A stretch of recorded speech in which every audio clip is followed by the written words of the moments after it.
A couple of months ago, Elon Musk's company Neuralink implanted its brain chip into a human for the first time. The sky is the limit with the potential benefits of this new technology, but there are also many risks, and we might just end up experiencing a real-life episode of Black Mirror.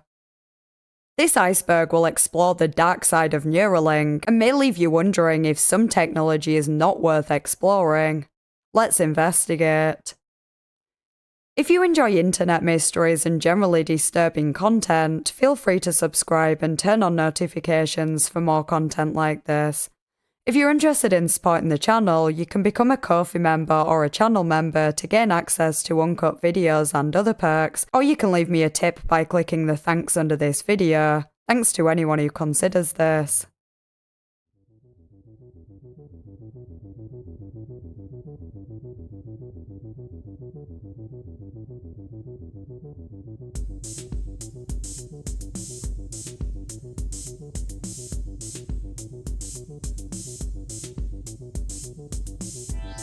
This iceberg was posted by Reddit user Michael Strawn.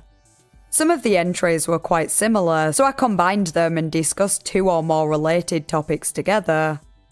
You can click the link in the description to become a Ko-fi member to watch an uncut version of this video which features extra details that were unsuitable for this cut.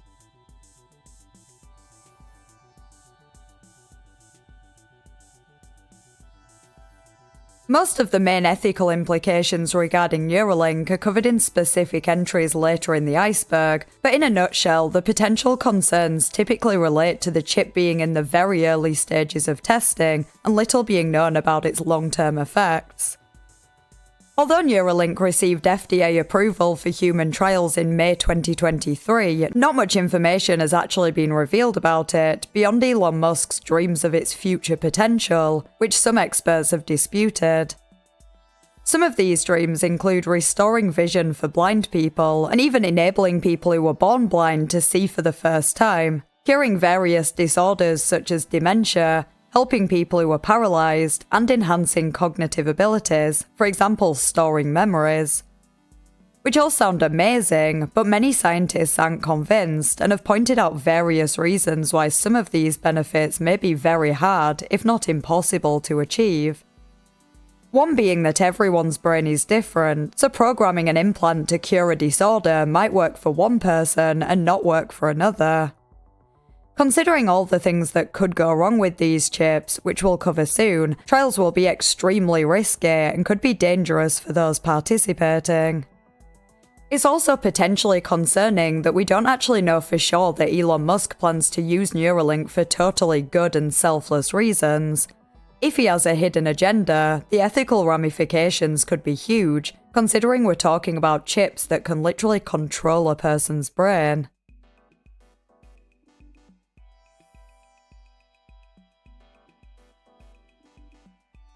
There are various privacy concerns related to Neuralink and brain-computer interface, or BCI, technology in general.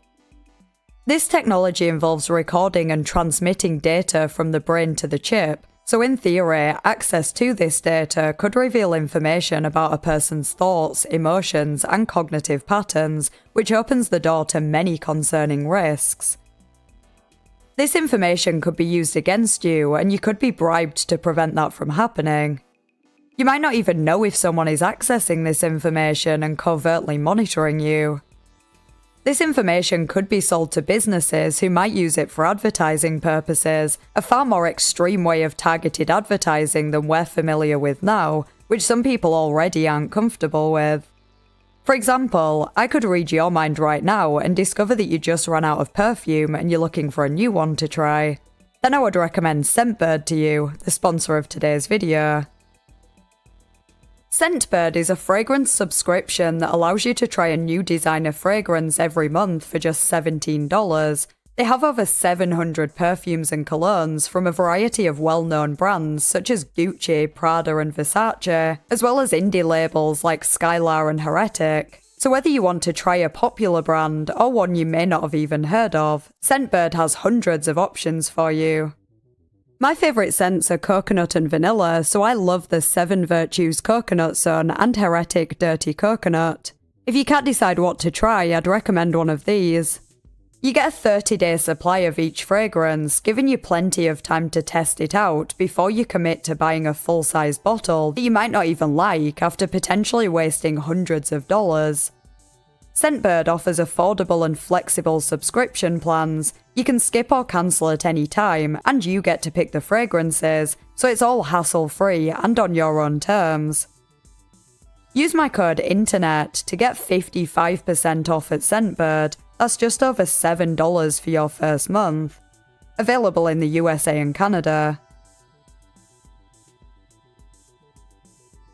The possibility that information about your cognitive activity could be accessed by third parties without your consent is certainly an ethical concern, but without certain regulations in place, there might be nothing you can do about it, because you might not necessarily have exclusive rights to that data. Sure, it's your thoughts and feelings that are being recorded, but they're being recorded by a device created by a company that you don't own, that may be able to do whatever they want with that data. These privacy concerns may have wider ramifications too. I don't particularly want someone accessing my thoughts and feelings, but the consequences would mostly just affect me and the people I know. But imagine if world leaders had chips that could be accessed. This could lead to terrorism and even wars, potentially risking the lives of everyone in the world.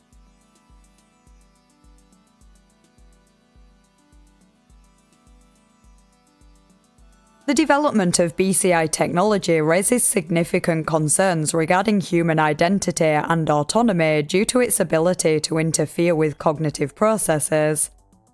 If you go down a philosophical rabbit hole, you might already start questioning your identity and whether the sense of self is just an illusion. I won't elaborate too much here, but I am working on a dark philosophy iceberg that goes into more detail on it, so keep an eye out for that.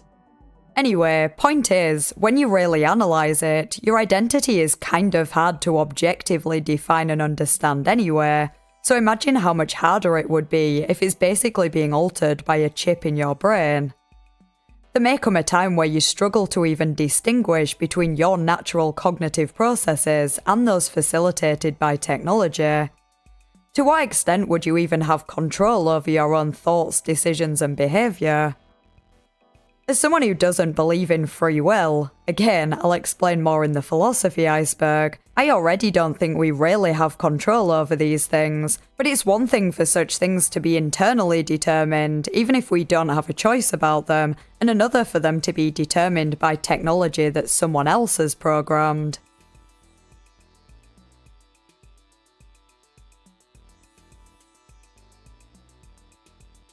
There are countless possible medical risks of Neuralink chips, and we likely won't even know exactly what many of them are until people are already experiencing them. Elon Musk implied that the procedure to get a chip implanted is pretty straightforward. Basically, a surgeon would remove a small piece of your skull, put the chip in place, position the electrodes into the brain, stitch you up, then send you on your way. That doesn't mean there wouldn't be risks though. As with any surgical procedure, there's a chance of infection, bleeding, and damage to the surrounding tissues, which is pretty concerning when the surrounding tissue is literally your brain.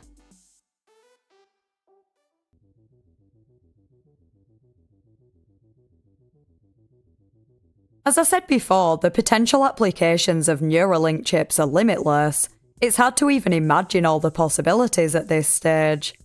With this in mind, is it really possible for someone to give fully informed consent when they get a chip? Especially considering the chip will likely be updated over time, so the uses and terms you agree to at first may only be 1% of what the chip can do, say, 2 years later. No one can predict all of the future applications, and more concerningly, the long-term risks of it.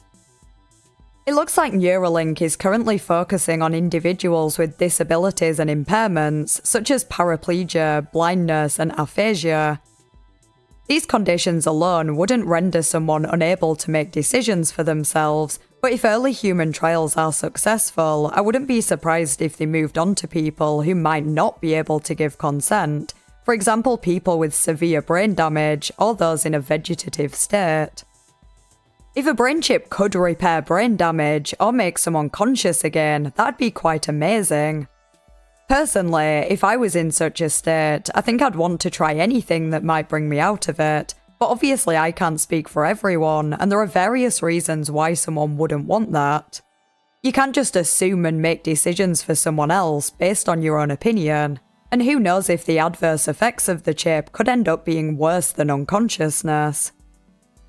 I guess in the future, a way around this might be for people to make it known whether or not they would want a chip if they ever did become severely brain damaged, kind of like how you can decide if you want resuscitating in the event of an incident that causes your heart or breathing to stop.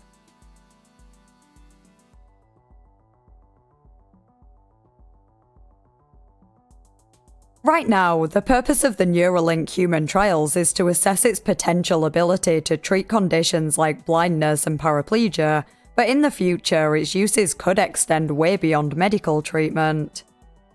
The complexity of the technology means that it's likely to be very expensive, meaning that it will probably only be available to the ultra-rich at first. It'll probably become more affordable over time, but that doesn't necessarily mean that everyone will be able to afford it. It's one thing if only certain people are able to enjoy the benefits of storing their memories, communicating telepathically, automatically having knowledge on just about any topic, etc., but it's another when only certain people have access to life-changing medical treatment.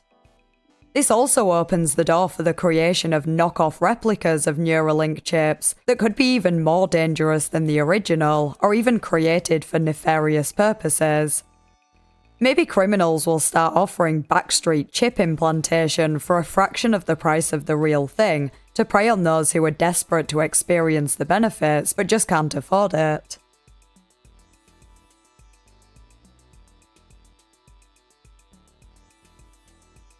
As with any medical device, clinical trials are needed to determine the safety and efficacy.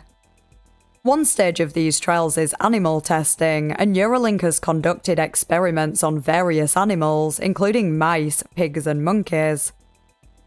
There is a lot of debate surrounding the use of animals in clinical trials in general, with some animal rights activists believing that it's never justified, and others arguing that there has to be a significant benefit to humans to outweigh the inevitable suffering the animals will face, and that this suffering should be minimized as much as possible.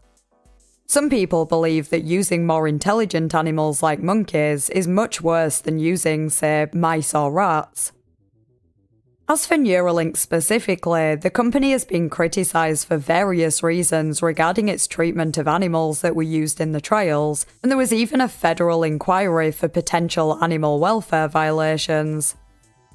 The animals were euthanized after the experiments were completed, and around 1,500 animals have died in the experiments. Elon Musk apparently pressured the researchers to accelerate development, resulting in botched experiments that needed to be repeated, meaning more animals than necessary were experimented on and eventually killed. Reuters identified 4 experiments involving 86 pigs and 2 monkeys that were botched due to a lack of preparation and so needed to be repeated. Neuralink apparently launches tests in quick succession before fixing issues and drawing complete conclusions from previous tests, as opposed to the more traditional testing approach, where one element at a time is tested and analysed before the next animal study. It's concerning enough that it seems animals have unnecessarily suffered, but who's to say this rushed method won't continue into human trials too? Furthermore, it seems that there was a lack of complete record keeping and quality controls for these experiments, either intentionally or accidentally, so it's possible that there were many incidents that weren't even recorded.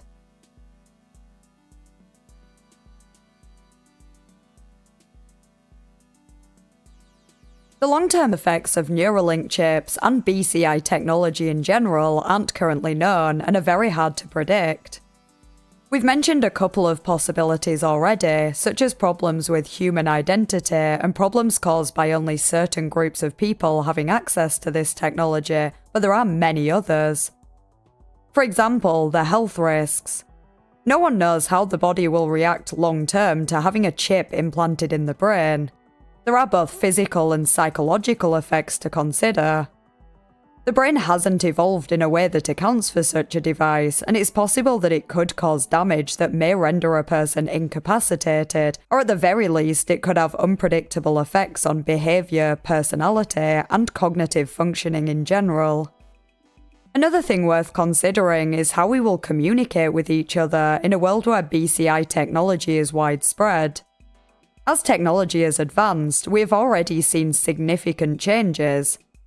When my grandparents were younger, if they wanted to see a friend, they'd either show up at their house unannounced or arrange to meet at a specific time in a specific place, and they just have to be reliable.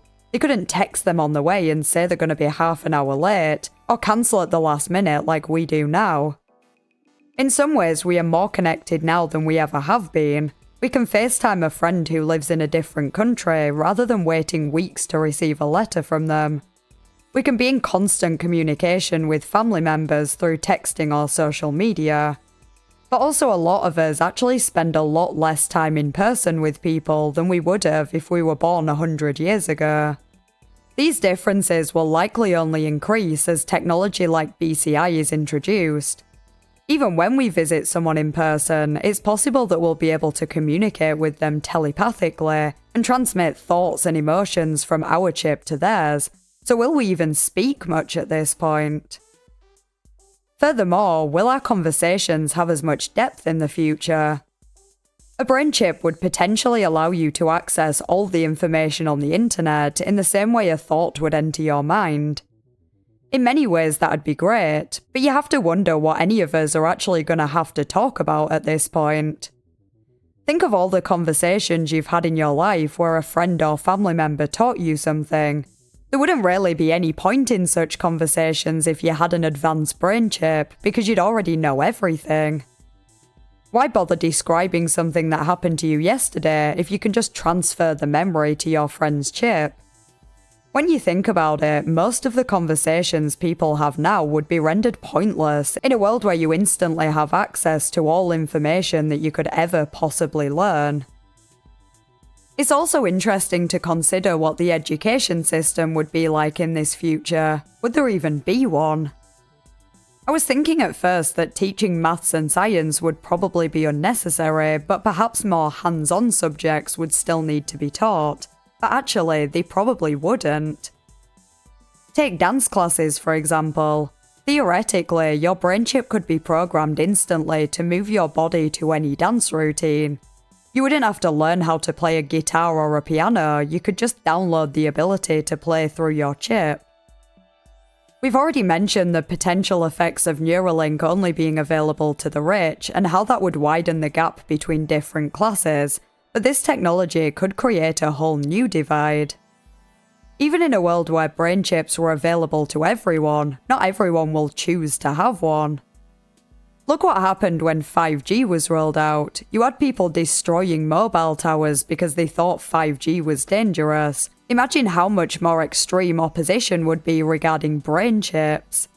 A lot more people, at least for quite some time after the chips are rolled out, will be totally opposed to them, while others will welcome the technology, creating two distinctive groups. 5G hasn't changed my life drastically. There aren't really any noticeable differences between me and my friend if I have a phone that can connect to 5G networks and their phone can only connect to 4G. But if I have a brain chip that basically turns me into a superhuman and they don't, that's a much bigger difference. This could lead to a new form of elitism, where people with a chip don't want to associate with those who don't have one and vice versa. Perhaps students in schools will be segregated. After all, there's no point teaching maths to a child with a chip, but those without would likely still have to rely on the traditional education system. Overall, there are countless potential long-term effects. I'm just rambling about a few examples here, but I'd be really interested to hear your ideas in the comments.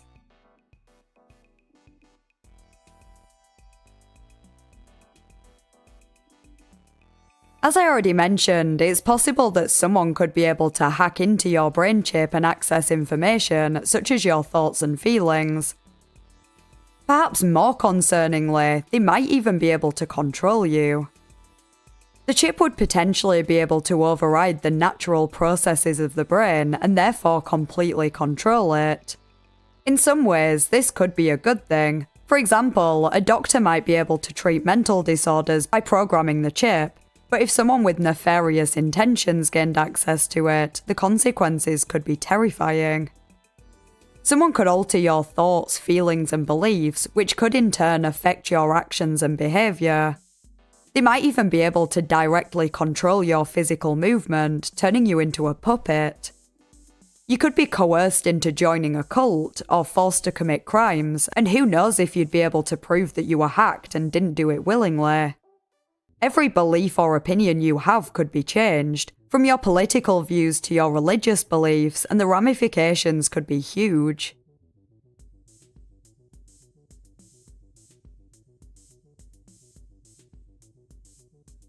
Another very interesting consideration is the impact on employment. Leading on from the discussion about the divide between those who have a chip and those who don't, almost any job in the world would arguably be performed better by someone with a chip than someone without, so where would that leave the unchipped? Given the choice, would any employer hire someone without a chip who is inevitably less capable and less productive than someone with a chip? Unless there are laws put in place to prevent discrimination against people who don't have a chip, it's likely that these people would experience unemployment at a much higher rate, because no matter how intelligent or hardworking they are naturally, they simply wouldn't be able to compete with someone who can be programmed to be way more intelligent and hardworking. As for those who have a chip and are employed, work might be very different to what it is now. Perhaps employers in the future will make it a condition of employment that they be given access to information from the chips of their employees to monitor productivity, for example. If you've ever worked for someone else, chances are there have been times where you've slacked off a bit when you knew you could get away with it. But if you're being monitored constantly, this might not be possible. Jobs would be a lot more stressful if you had to constantly work at your full potential, knowing you could face consequences if your productivity drops even slightly.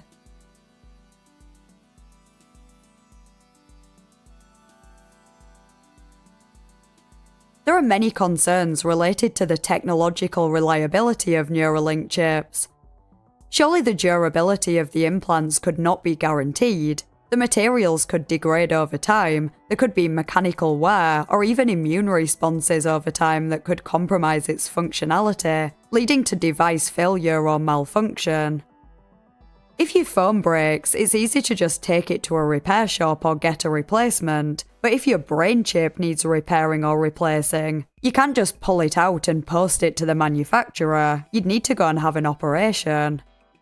There's also the possibility of interference and noise that could affect the signals being transmitted to and from the chip. Not to mention the consequences of any bugs and glitches that may affect the device. Given that the chip can literally control your brain, and therefore your physical movement too, any problems with the technology could have disastrous effects. What if you're standing at the edge of a cliff, admiring the view, when all of a sudden your chip malfunctions, causing you to walk forwards and you fall to your death?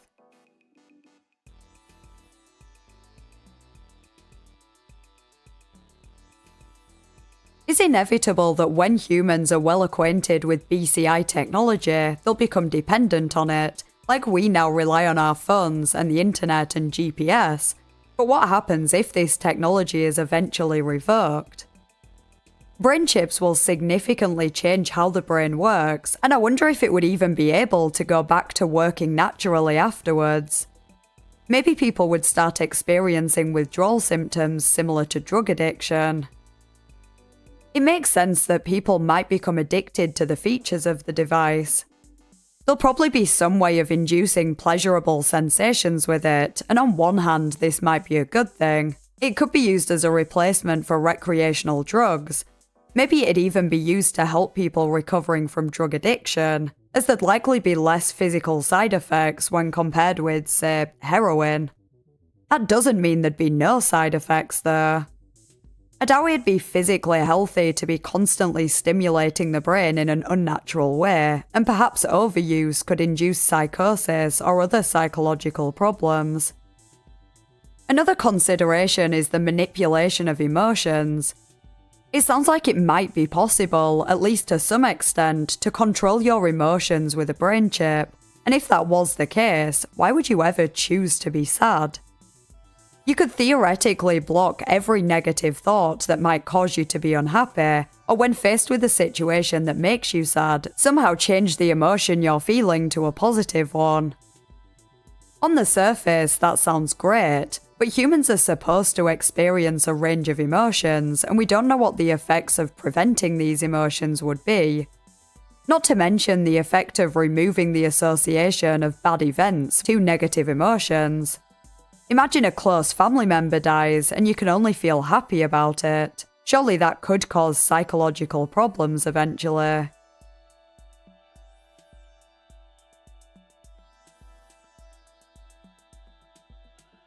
There are many potential military applications of Neuralink technology. In theory, it could be used to create some kind of super soldier. It seems that just about every cognitive function could be improved by a brain chip. Soldiers would be more alert, more aware of their surroundings, and able to work better under pressure. They'd be able to operate unmanned vehicles, drones, and weapons using direct neural commands, which would significantly enhance the efficiency of interactions on the battlefield. Commanders could monitor soldiers, enabling them to assess their cognitive states and mental well-being in real time, which would allow them to plan more strategically. Soldiers would be able to use weapons better. For example, augmented reality could improve their accuracy when aiming. As a pacifist, this is all pretty terrifying, to be honest, especially when you consider that BCI technology will likely be available in some countries much earlier than others. These countries would have a significant advantage in war and would stand a pretty good chance of invading any country that doesn't have the technology. In a war between countries that do have access to BCI, it's likely that the opposition would attempt to hack the chips of those they're fighting against, perhaps giving them the power to access sensitive information and to force the enemy to self-sabotage.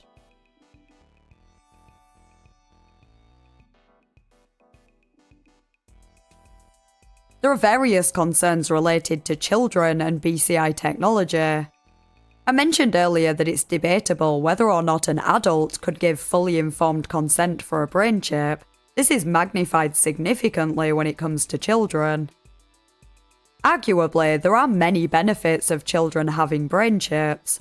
Why have them wasting years of their life learning things in school that they could have the ability to access instantly through a brain chip?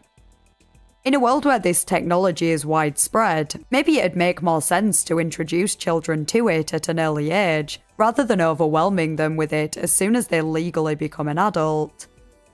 It'd be possible for parents to monitor various aspects of a child's life, for example their mental well-being, enabling them to find early solutions to any problems that might arise.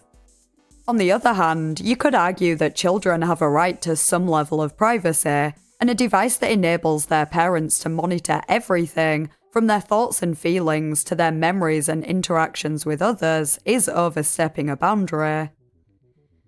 Considering that the risks of brain chips are not yet known, and still might not be when they're available to the public, children likely won't be able to fully comprehend the ramifications of it.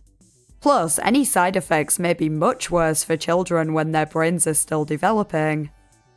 Leaving the decision up to parents may not be the best of ideas either, considering not all parents are good and have their child's best interests at heart. Children could be manipulated and indoctrinated much easier than they are now, and robbed of the chance to ever develop their own beliefs and opinions.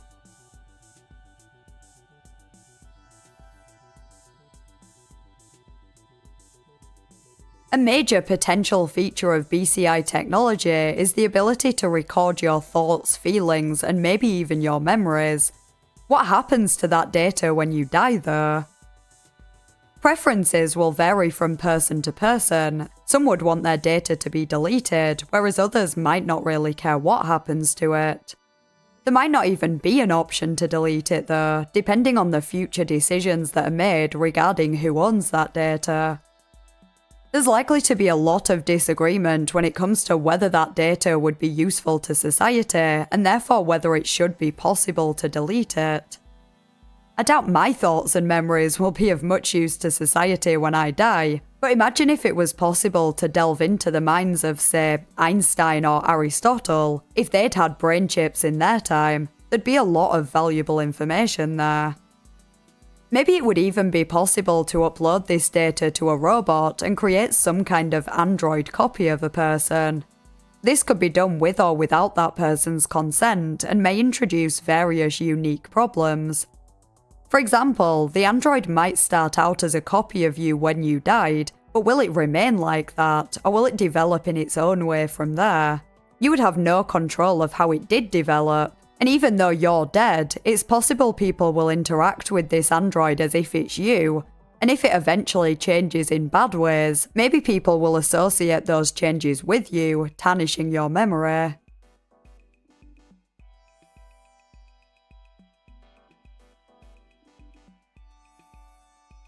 It's fascinating to consider how humans will evolve after the introduction of Neuralink chips. In a way, we'd actually be controlling evolution to some extent with this technology. It'd allow us to transcend the limits of biological evolution and acquire desirable characteristics without having to sacrifice other things, ideally. BCI technology could remove some of the barriers that humans today face, from cognitive and intellectual limitations to disorders that can cause a lot of suffering. If everything goes well, and if these chips are widely available to everyone in the future, not just certain groups, life could be a lot easier and a lot more enjoyable for everyone in many ways. However, most of the things that could be improved by Neuralink are things that basically everyone would want if they had the choice. Why would anyone choose to have a bad memory, or to be bad at maths, or to have a short attention span, if they could choose to have perfect cognitive functioning in every way? On the surface, it might seem that it could only be a positive thing if everyone's brains were perfect, and maybe it is still the better way, but it'd also remove a lot of the individual differences that make people interesting. I can't see any reason not to cure blindness, but would it really be a positive thing overall if everyone was exactly the same in many ways? At first, we might still have our own individual likes, dislikes, opinions, hobbies, etc., but how long would that even last? A lot of interests that people have now are based on their own natural strengths, and I can't help but wonder if everyone's cognitive abilities were the same and at their peak, that individual creativity would reduce significantly. For example, some musicians seem to have a natural talent for composing music, and if everyone could just program their brain chip to make them good at composing, no one would really stand out anymore. It's possible that eventually everyone might just start thinking the same, and at that point, you wouldn't really be able to have an interesting conversation with anyone. There'd be no room for personal development and reflection, and everything would be determined by these brain chips, completely removing our sense of autonomy and individuality. These considerations show that although Neuralink could be one of the most significant and revolutionary technological developments ever, the potential risks should not be underestimated, and even many of the benefits might also have unpredictable dark sides.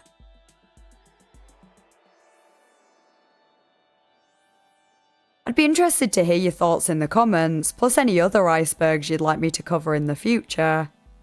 If you enjoyed the video, please consider liking and subscribing. Huge thank you to my Ko-fi members and channel members whose names are on screen now. I really appreciate your support. Thanks to Scentbird for sponsoring this video. Remember to click the link in the description to get 55% off your first month. Thanks for watching, and I'll see you next time in a new video.